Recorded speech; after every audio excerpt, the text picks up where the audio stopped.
Bonsoir tout le monde, j'espère que vous allez bien, cela fait bien trop longtemps, je suis d'accord, vous m'avez beaucoup manqué, mais ça y est, je suis de retour et je suis à nouveau d'attaque pour entamer cette nouvelle année. Je suis d'autant plus heureuse de vous retrouver aujourd'hui puisque nous allons parler de parfums avec une des notes que j'affectionne particulièrement, il s'agit de l'iris.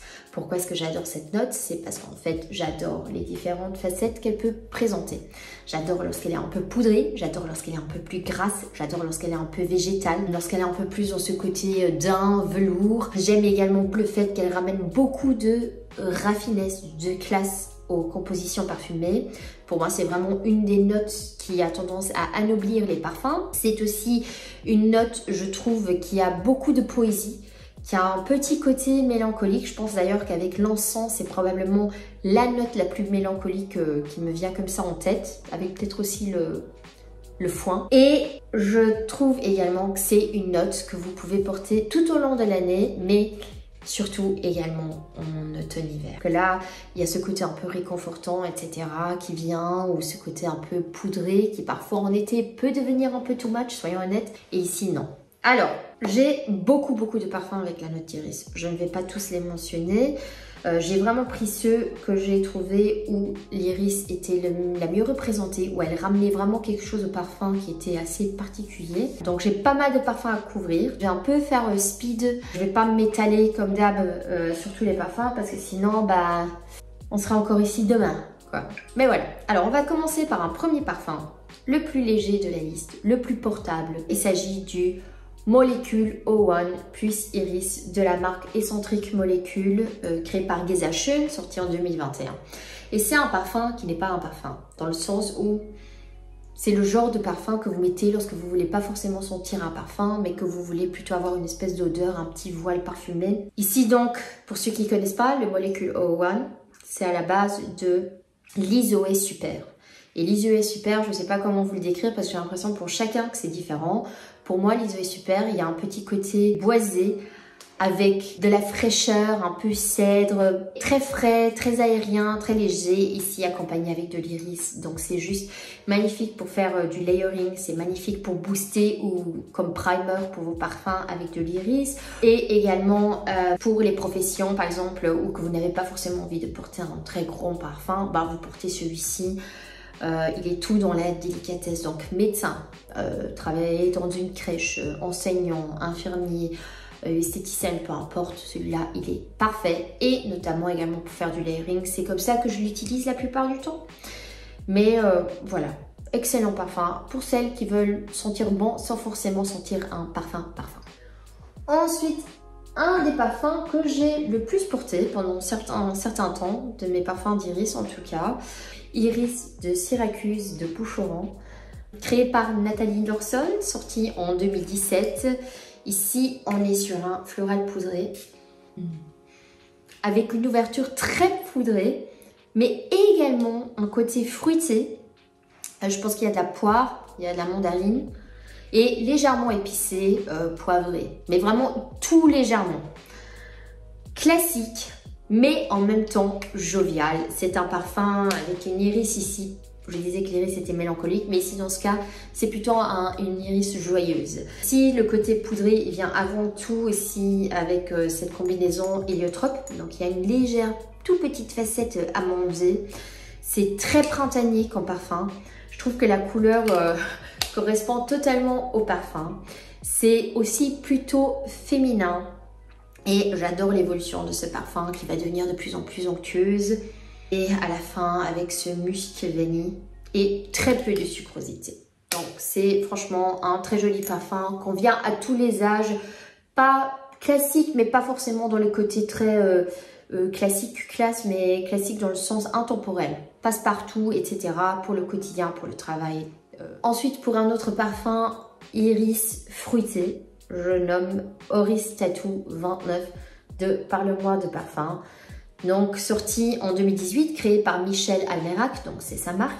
Ici on est sur un iris qui est très frais, fruité, même un peu fun.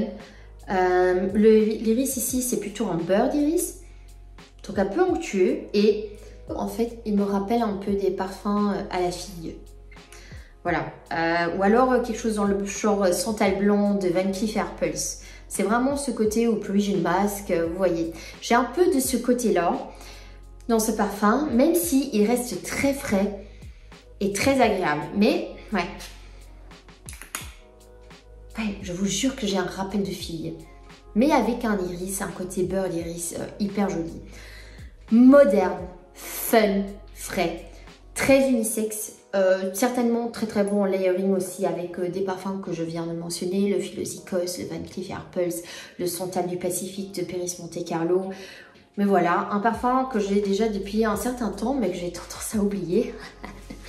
C'est un parfum que je mets tendanciellement, par exemple pour pilates, yoga, sortie dehors, balade avec le chien lorsqu'il fait frais, etc. Je pense qu'un homme, et même une femme, hein, vous pouvez le porter presque comme un parfum signature, mais c'est vrai que j'ai plutôt tendance à le porter pour des activités. Je ne sais pas pourquoi, pour moi celui-ci il a un côté un peu plus fun, sportif, énergique, dynamisant, mais voilà. Donc je pense que si vous aimez ce genre de parfum un peu figue, boîte santal, etc., vous risquez d'aimer Oris Tattoo, ici avec ce côté un peu iris beurre, mais quand même frais. Ensuite, un autre parfum dont j'ai déjà parlé lors de mon calendrier de l'Avent, il s'agit du Iris Malikan de la maison Crivelli, sorti en 2020, créé par Marc Zini. Donc ici, on est sur un iris qui est travaillé de façon plus moderne. Mais il est assez compliqué à décrire parce qu'il a tellement de facettes ce parfum. Donc on a un côté un peu vert avec du galbanum qu'on sent mais qui ne prend jamais les devants. Beurre d'iris qui est vraiment très présent ici sur le cou. Une sensation presque de beurre de karité, donc c'est très dense, très rond. Il y a un effet cuir plutôt daim. On a aussi une petite légère touche épicée fumée, mais vraiment très suave. Mais voilà, on est sur quelque chose qui va presque dans le gourmand, pas en termes du fait que ce soit tellement sucré, mais dans la consistance de quelque chose de très onctueux, comme une ganache, je sais pas, mais qui reste tout de même encore dans la retenue. Pour moi, c'est un parfum qui est très edgy, très moderne, c'est classe, mais en même temps, en étant un peu rock'n'roll. Et voilà, je le trouve vraiment magnifique, surtout pour cette période-ci, où il fait extrêmement froid. C'est vraiment comme mettre une belle veste en daim ou velours. Et ouais, c'est top. J'adore ce parfum. Alors, Iris Malikan de Maison Crivelli, donc le 4e sur la liste. Ensuite, nous avons un parfum que je n'ai jamais mentionné encore dans mes vidéos. Et c'est pourtant une marque que j'affectionne beaucoup. Il s'agit de Meo Fushimi, qui ont vraiment des parfums... c'est de la poésie. Voilà. C'est vraiment déjà pour les fans de niche, je dirais, parce qu'il y a quand même un parti pris, mais une façon de faire qui est extrêmement qualitative. Les parfums sont spectaculaires, ils sont vraiment uniques, ils sont très bien composés, très bien travaillés, magnifiquement faits, mais voilà, ce ne sera pas du goût de tout le monde, mais moi j'adore. Celui-ci date donc de 2017. Il a été créé donc par le créateur de la marque, Giuseppe Imprezzabile, et il s'agit de l'Oblio, qui signifie l'oubli. Et comme le nom l'indique, ben évidemment on retrouve des notes qui sont quand même assez mélancoliques. Ici on est vraiment sur un iris qui est un iris cosmétique, poudré et même poussiéreux. Et aussi de l'encens, évidemment. On a aussi... ce côté un peu cosmétique qui est soutenu par du bois de santal. On a de l'encens, du foin et aussi un côté très boisé, je dois dire. Moi, j'ai un peu ce côté pluche, pelure de crayon. Normalement, j'ai ça avec du cèdre, mais je pense qu'il n'y en a pas dans les notes. Mais voilà, j'ai vraiment un peu ce côté aussi très boisé. Donc ici, on est plutôt sur un iris boisé. Magnifique. Donc si vous êtes fan de bois d'argent de Dior ou bois d'iris de Van Cleef & Arpels, je pense que vous pourriez aimer celui-ci. Alors que celui-ci, je trouve quand même un chouïa plus complexe, plus travaillé, plus intéressant dans l'histoire et dans la composition. Il est très délicat, tout dans la douceur, très léger à porter, une belle tenue, même si peu de projection, donc parfait pour le bureau, etc.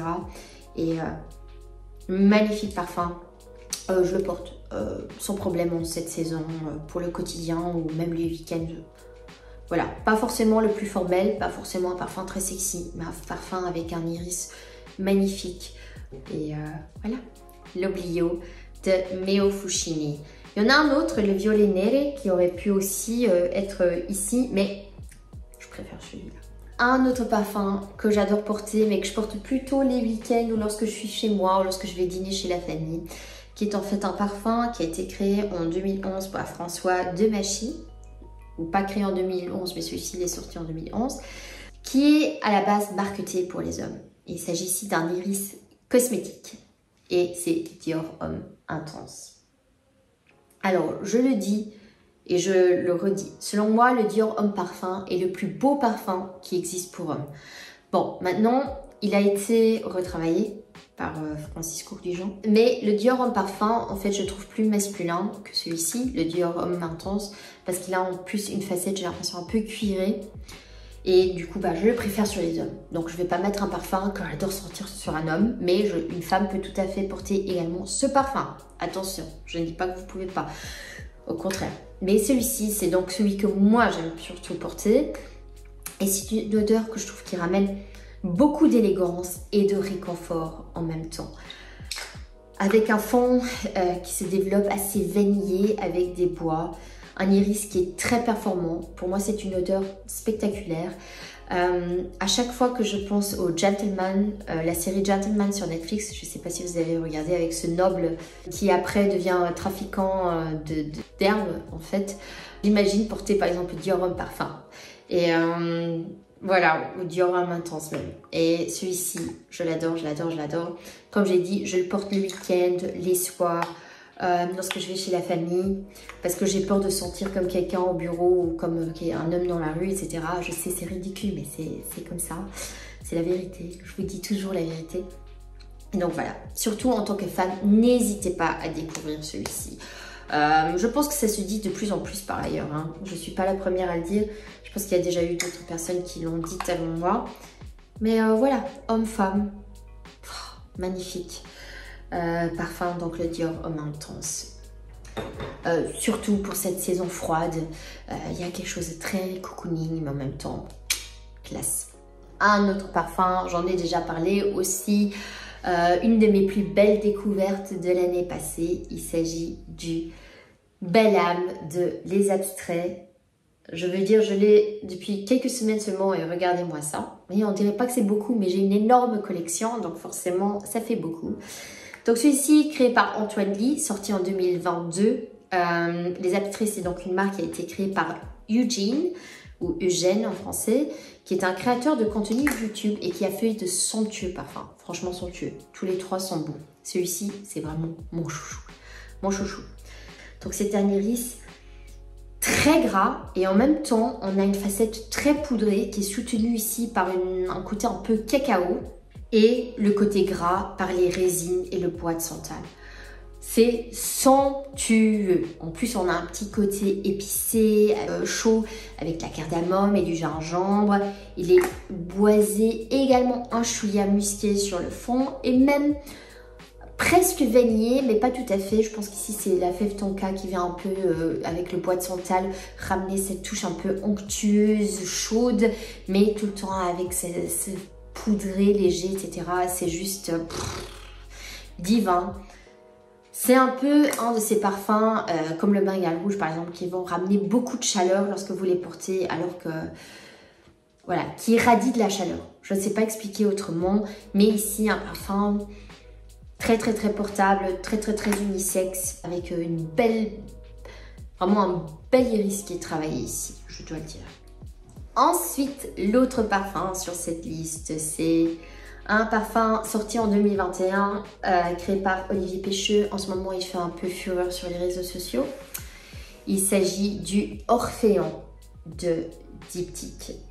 Alors, celui-ci, c'est un parfum qui irradie énormément sur moi. Je dois dire que de tous ceux dont on parle le plus en ce moment, l'eau papier, fleur de peau, etc., celui-ci reste quand même mon favori. Surtout que sur moi, il irradie beaucoup. Il a pas mal de présence. À l'ouverture, j'ai surtout un côté baie de genièvre mêlé à une rose et un espèce de musc savonneux. J'ai un jasmin qui ressort un peu, mais pas too much. C'est ni un jasmin sale, ni un jasmin endolique. Et sur le fond, et c'est là où l'iris ici, pour moi, elle joue un rôle crucial. J'ai un iris qui est légèrement cosmétique, poudré aussi. Donc j'ai vraiment une belle combi là qui va se figer ou se calquer en fait à ce rose patchouli qui ressort énormément sur ma peau. Et c'est là où l'iris pour moi est vraiment crucial parce que je pense au rose patchouli, j'aurais pu avoir au Capital, etc. Pas forcément besoin d'Orphéan. Mais ici, non seulement j'aime cette ouverture avec ce côté un peu épicé, mais en plus avec cet iris qui va prendre vraiment sur ma peau, qui va vraiment gagner en corps en fait. C'est magnifique. C'est un parfum qui peut être sous-estimé. Moi, lorsque je le mets, à chaque fois, je me prends un compliment. C'est vrai que ça fait longtemps que je ne l'ai pas mis. Je l'ai un peu délaissé, celui-ci. Donc voilà, celui-ci, il est revenu sur ma rotation. Surtout que je l'ai vu faire les rondes sur les réseaux sociaux. Et je me suis dit, ah, flûte, faut que je le ressorte. J'avais un décompte. Et là, maintenant, j'ai la bouteille. Donc, Orphéan. Un iris peut-être auquel on ne pense pas en premier lorsqu'on pense à diptyque, on va plutôt penser fleurs de peau, etc. Mais pour moi, c'est celui-ci où l'iris brille le plus. En tout cas, elle a un côté vraiment innovant ou original à apporter à la composition. Donc, Orphéan. Ensuite, un parfum très très vieux pour le coup, mais pas mémérisant, hein, comme dirait Christina Cordula. C'est une eau de toilette. J'ai déjà eu une version poudrée de ce parfum. Donc, il a été créé par Henri Robert et il s'agit du numéro 19. C'est un chypré vert floral, très élégant, avec beaucoup de galbanum, mais qui contraste magnifiquement avec le côté floral, qui ici ressort un peu plus que dans la version eau de parfum, même si mon rêve, c'est vraiment de posséder toutes les versions de ce parfum. Du numéro 19.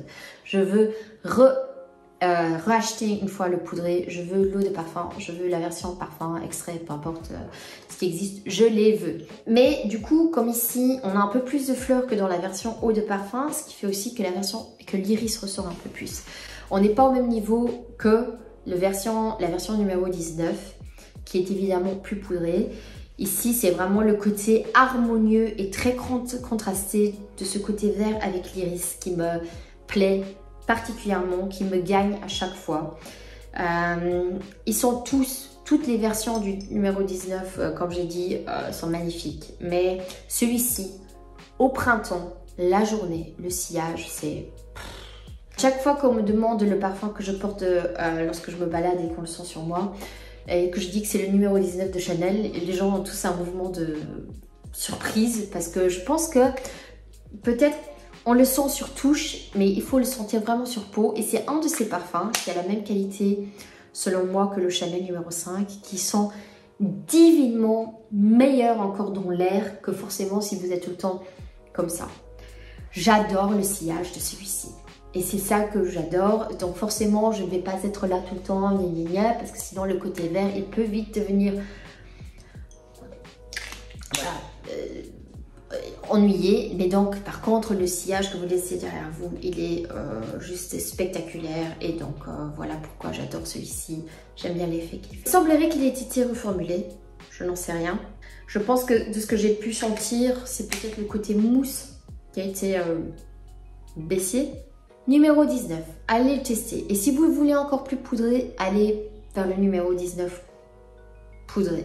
Ensuite, un parfum pour tous les amateurs de parfum qui doivent une fois au moins l'avoir senti de leur vie. C'est un parfum de Frédéric Malle et il s'appelle Iris Poudré, créé par Pierre Bourdon, sorti en 2000.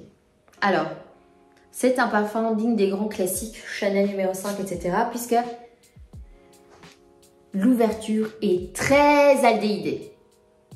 Mais on est sur quelque chose quand même de beaucoup plus moderne. Hein. Donc on a une ouverture très savonneuse avec cette odeur de propre qui est amplifiée par un côté très musqué dans le fond. Pour moi, avec Iris Poudré, on est vraiment dans le summum du chic. Il y a quelque chose de très hautain dans ce parfum et je ne dis pas ça de façon péjorative. C'est juste que lorsqu'on regarde la pyramide des notes, il y a de l'ylang-ylang, il y a de la pêche, etc. qui pour moi sont toutes des notes qui ramènent quand même, qui m'évoquent de la chaleur, quelque chose de fun, etc. Et moi, je n'ai rien de tout ça sur ma peau. Sur ma peau, ce parfum, c'est cette sensation un peu de froid avec ces aldéhydes très froid, savonneux, avec aussi un côté rose et très poudré. C'est ce qui en tout cas fonctionne le plus sur moi. Si sur vous, les autres notes ressortent, dites-moi ce que c'est comme expérience, parce que sur moi, ça ne fonctionne pas. Mais voilà, très très très classe. Pas un parfum pour tous les jours, car il est très très fort. Moi, je mets 2 sprays max. J'arrive pas à faire plus. D'ailleurs, j'ai un 10 ml, donc vous voyez, et ça fait déjà très longtemps que je l'ai. Et je le mets de temps en temps. C'est plutôt le week-end que je vais le mettre, lorsque j'ai des situations un peu plus formelles. Mais comme j'ai dit, j'y vais très légèrement. Et ouais, à découvrir. Ce ne sera certainement pas pour tout le monde. Mais moi, je le trouve vraiment somptueux. Donc Iris Poudré, ou Iris Poudre plutôt, de Frédéric Malle. Ensuite, le parfum qui a en fait remplacé mon infusion d'iris. Et celui-ci, c'est un parfum qui est sorti en 2019, qui a été créé par Nathalie Lorsan. Il s'agit de Nuée Bleue de Maison Violet. Donc malheureusement, maintenant, ils ont changé les bouteilles, parce que je trouve celle-ci somptueuse. Je la trouve vraiment jolie avec cette abeille et tout, mais bon. Et celui-ci, c'est magnifique. Alors, c'est, comme le dit le nom, c'est un peu cette sensation de chaleur de l'été, avec un vent frais, un peu avant un orage. Et ici, on a cette sensation de fraîcheur qui vient avec les agrumes, et puis un côté chaleureux, floral, très poudré, etc. Donc c'est un joli contraste chaud-froid. Et par contre, si vous préférez quelque chose d'un peu plus frais encore, beaucoup plus vraiment estival, il y a le Tanagra, également de Maison Violet, qui est un chouïa encore plus frais que celui-ci. En tout cas, c'est une version plus fraîche, mais qui lui ressemble pas mal. J'adore ici comment le citron est lumineux et qu'il accompagne cet iris en fait. Il est un peu, ouais, éthéréen aussi, mais en même temps joyeux. Je ne sais pas, avec ce côté frais. Et donc il y a ce côté très iris, très mélancolique, très poétique, très suave, très joli. Et en même temps, on a ce côté frais, joyeux, etc. Donc c'est juste magnifique, avec un petit côté clean, musqué sur le fond. La tenue est assez médiocre, donc c'est un de ceux justement que je superpose par exemple avec celui-ci pour le faire tenir un peu plus longtemps. Mais voilà. Alors celui-ci, comme j'ai dit, il ressemble pas mal aux infusions d'iris et ainsi qu'aux poudres désir de la marque Elysir. Donc si vous avez l'un, vous n'avez pas forcément besoin de l'autre. Je pense que le poudre désir d'Elysir, il est moins frais. Mais voilà, c'est vraiment les trois là, ce sont les trois qui sont dans le même royaume, dans le même registre, le même arbre généalogique. Donc magnifique parfum. Je me prends aussi à chaque fois des compliments lorsque je mets celui-ci, bizarrement. Mais c'est vrai que j'ai tendance à le porter plutôt lorsqu'il fait un peu plus chaud. Donc printemps-été, très très très joli parfum, très classe. Pour moi, c'est vraiment l'odeur d'une femme en chemise blanche, ou en robe blanche, ou en robe bleue, en, je sais pas moi, en quelque chose de très délicat, même s'il est unisexe, hein. Attendez, moi je dis juste comment moi j'aime bien le porter. C'est très délicat, ce n'est pas vraiment un parfum jean, c'est plutôt robe, c'est plutôt quelque chose d'un peu plus classe, élégant, sans être forcément dans le formel. Alors, ça irradie de la beauté, c'est vraiment ça. Pour moi, ce parfum irradie de la beauté. Et je me sens extrêmement jolie lorsque je porte ce parfum. Ensuite, un classique de ce parfum, un des parfums avec lesquels j'ai une des plus belles connexions émotionnelles. Puisque c'est un parfum qui a marqué mon adolescence. C'était le parfum signature de ma maman. Et lorsque j'ai dit parfum signature de ma mère, ça ne veut pas dire vieillot ou mémérisant, puisqu'il faut savoir que ma mère, donc lorsque j'avais 13 ans, elle était même plus jeune que moi en ce moment. Donc pour vous dire, et elle portait ce parfum. Et il lui allait hyper bien. Donc c'était celui-ci qui a été pendant longtemps son parfum signature et le So Pretty de chez Cartier que je cherche partout pour le lui offrir. Donc celui-ci c'est le Iris de Hermès, sorti en 1999 et créé par Olivia Giacobetti, et comme vous voyez un parfum très porté. C'est un parfum que j'adore parce que j'adore aussi non seulement pour la connexion émotionnelle évidemment, mais aussi à cause de l'évolution. Donc on a une ouverture qui est verte, fraîche, avec ce côté un peu végétal. On n'est pas tout à fait sur le côté carotte cuite que peut parfois avoir l'iris, mais tout de même un peu terreuse, mouillée même, et épicée. Et puis finalement, il va devenir un peu plus vert, crémeux, au cœur, surtout poudré et floral, et sur le fond chaud, miel, amandier, etc. Donc c'est une belle évolution. On a différentes facettes de l'iris. C'est selon moi un des parfums qui capture le mieux l'iris. Toutes les facettes de l'iris. Si par exemple on considère Naïma de chez Guerlain comme la meilleure représentation parfumée de la rose qui existe, selon moi l'iris de Hermès fait le même job pour l'iris. C'est raffiné, c'est élégant, c'est subtil, c'est en même temps un peu nonchalant, ce n'est pas quelqu'un qui essaie trop. C'est une chemise blanche et un jean. C'est malgré le fait qu'il ait été marketé pour femmes, je pense qu'il est très unisexe. Ouais. Magnifique parfum, franchement, Iris de Hermès, découvrez-le. Avant, il venait dans une bouteille, je me rappelle de la commode de ma mère, il venait sur une bouteille totalement bleue. La bouteille, elle était totalement bleue. Il y avait un bouchon qui était un peu doré. Ensuite, ils avaient changé le bouchon. Et nanana, maintenant, ils ont changé complètement la bouteille. Ouais, magnifique.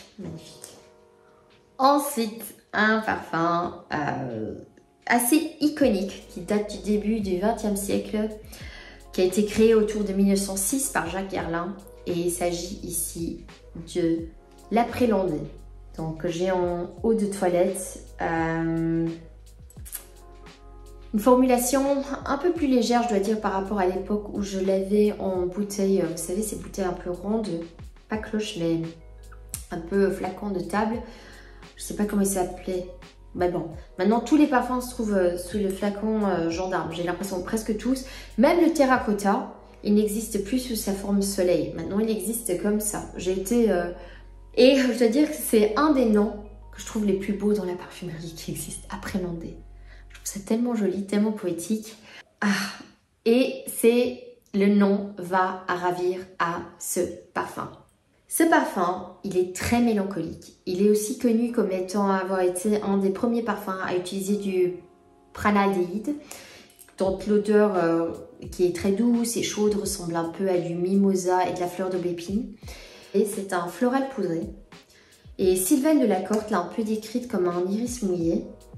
Et je suis tout à fait d'accord, puisqu'on a vraiment un peu cette sensation de, vous savez, après une pluie, il y a la chaleur et on a un peu cette odeur un peu de terre mouillée, un peu comme du pétrichor, mais pas tout à fait avec ce côté très fané. Touche de verdure, mais surtout cette sensation de fleurs qui se, vous savez, qui se réveillent, qui se prélassent en fait de cette tempête et qui maintenant s'exhibe au soleil. Et c'est... Mais tout dans la transparence, c'est très éthérien.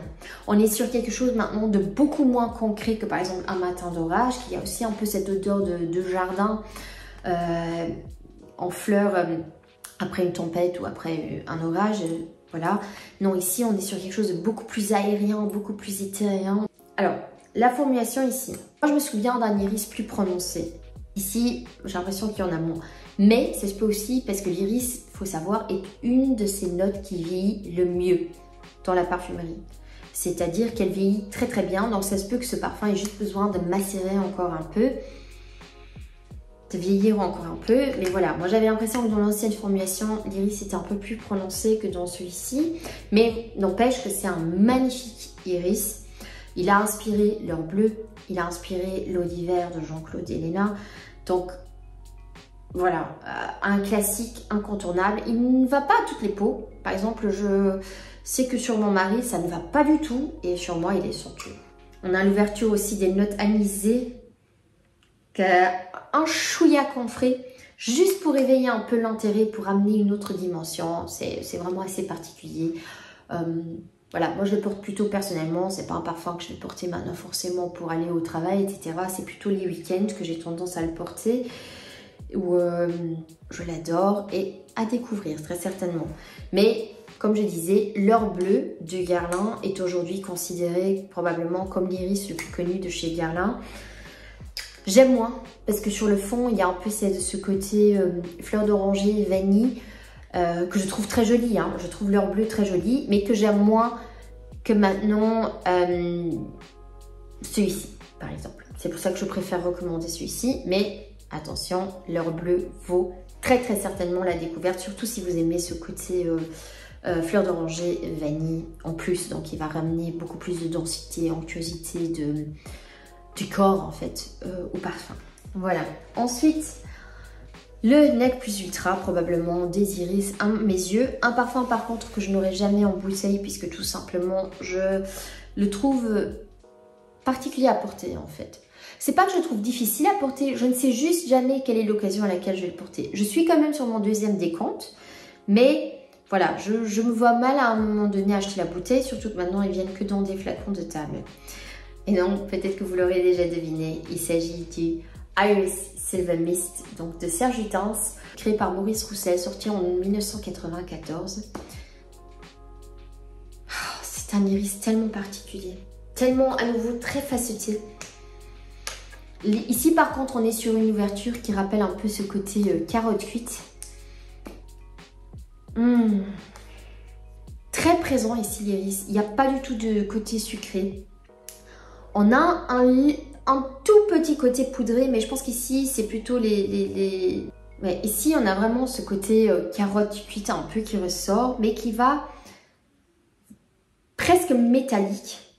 Va devenir de plus en plus éthérien, de plus en plus poudré, de plus en plus... je trouve que le nom lui va exceptionnellement bien. Il y a vraiment ce côté un peu brumeux, gris aussi, effectivement. Il y a vraiment un côté ici vert, végétal, assez appuyé. Bon, il y a du galbanum, je pense. Et on a également un peu un côté minimalement épicé fumé. On sent clou de girofle qui est assez présent ici. Les côtés un peu boisés, le côté un peu onctueux, bois de santal. Oh, c'est à nouveau le côté vert accentué par le vétiver, donc un peu racineux, végétal. Mais c'est magnifique. Pas du tout de sucrosité. Magnifique, magnifique parfum. Iris Silver Mist, certainement une licorne de la parfumerie. De faire donc les mentions spéciales puisque je n'en ai pas parlé, donc je vais le faire quand même puisqu'il y a encore pas mal de parfums irisés à parler que je n'ai pas dans ma collection mais qui valent la peine d'être découverts. Et nous avons également donc l'Atesa de Masqué Milano que j'ai en échantillon. Magnifique parfum, donc avec une ouverture un peu effervescente puisqu'il y a du champagne, très fraîche aussi, bergamote, néroli, etc. Mais c'est surtout ce cœur avec différentes facettes d'iris qui gagnent en proportion. Donc c'est vraiment très joli. C'est très raffiné, c'est très élégant. Il y a un petit... C'est même un parfum que je dirais presque sexy, mais je ne saurais pas vous décrire pourquoi. Donc il est magnifique. Il y a sur le fond, on a de la mousse de chêne, on a du bois de santal, il y a du cuir. Donc c'est assez exceptionnel, je dois dire. Donc magnifique parfum, l'Atesa donc de Masqué Milano. Ensuite, il y a également l'iris Nazarena de Edes de Venustas. Edes de Venustas, magnifique parfum, sorti en 2013, créé par Ralph Schwiger. Magnifique, magnifique, magnifique. Malheureusement, sur ma peau, il ne fonctionne pas trop. J'ai l'oud qui ressort beaucoup trop, ou en tout cas ce côté, ou accord oud, c'est même un peu presque fruité, qui ressortent beaucoup trop sur ma peau. Et donc sur moi, ça ne va pas. Par contre, sur touche, je l'adore. Donc nous avons des notes d'iris, il y a de l'ambrette, il y a de l'anis, il y a de la baie de genièvre, il y a du clou de girofle, il y a de l'oud, rose, patchouli, encens et vétiver. Et selon moi, c'est certainement un des parfums les plus les plus beaux parfums irisés pour hommes qui existent, à part les Dior Homme évidemment, etc. Il est vraiment exceptionnel, je dois dire. Je le trouve très beau. S'il n'y avait pas ce oud ou ce accord, je ne sais pas ce que c'est exactement, mais qui ne fonctionne pas sur moi. Autre mention également spéciale à Iris Cendré de Naomi Gauthier. Donc avec un magnifique travail iris, violette et tabac. Donc ici on est sur un iris un peu plus rock'n'roll. Il a des similitudes avec le iris Palladium de l'Iso Primordial. C'est un iris qui est un peu plus sec sur le coup. Sec, un peu fumé.